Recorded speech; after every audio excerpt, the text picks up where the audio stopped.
पुढची बातमी बारामतीचीच आहे, कारण उपमुख्यमंत्री सुनेत्रा पवार बारामतीमध्ये आज पहिला जनता दरबार भरवत आहेत। सहयोग या आपल्या निवासानी हा जनता दरबार घेतला जातोय। आजवर केवळ आणि केवळ अजितदादा जनता दरबार घेत होते।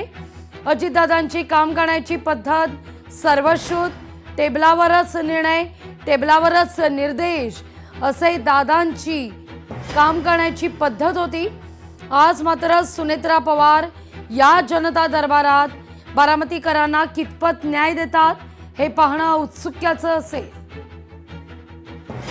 या सगळ्याविषयी अधिक माहिती घेण्याकरता थेट जाऊया बारामतीला आपले प्रतिनिधी विकास कोकरे यांच्याकडे।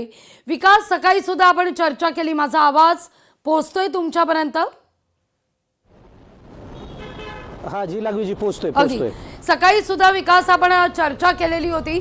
बारामतीकरांना फार अपेक्षा आहेत, जी रणनीती दादा राबवायचे, टेबलावरच ऐकून घ्यायचे, तिथंच निर्देश द्यायचे आणि तुझं काम झालं असं म्हणत समाधान चेहऱ्यावर प्रत्येक बारामतीकरांच्या दिसायचं त्या जनता दरबार पार पडल्यानंतर आज मात्र सुनेत्रा पवार यांचा पहिला जनता दरबार किती तास चालेल, किती निर्णय घेतील आणि या संदर्भात बारामतीकरांच्या काय अपेक्षा आहेत, काय नेमकी कुजबूज आहे बारामतीत?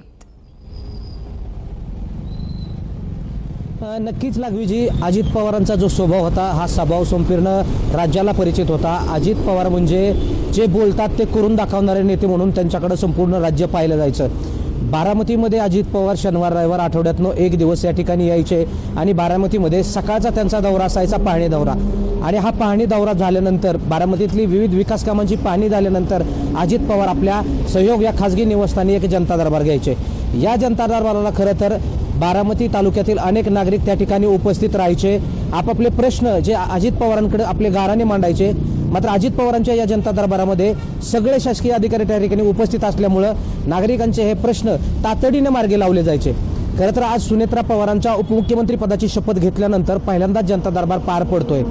खरं तर सकाळी 7 वाजता हा जनता दरबार सुरू झालेला आहे।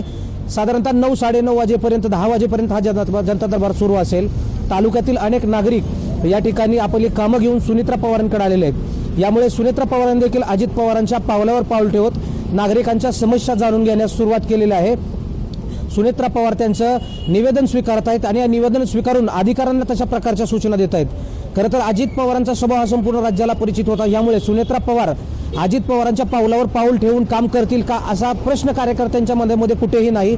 कार्यकर्त्यांशी देखील आपण बातचीत केली, यामध्ये कार्यकर्त्यांनी असं म्हटलंय की सुनेत्रा पवार या देखील अजित पवारांप्रमाणे आपलं काम अजित पवारांसारखंच धडाडीने मार्गी लावतील आणि कुठलेही काम त्यांच्याकडून प्रलंबित राहणार नाही। सगळे प्रलंबित प्रश्न हे सुनेत्रा पवार येणाऱ्या कालावधीमध्ये नागरिकांचे लावतील आणि संपूर्ण नागरिकांना न्याय देण्याचा त्या ठिकाणी प्रयत्न करतील।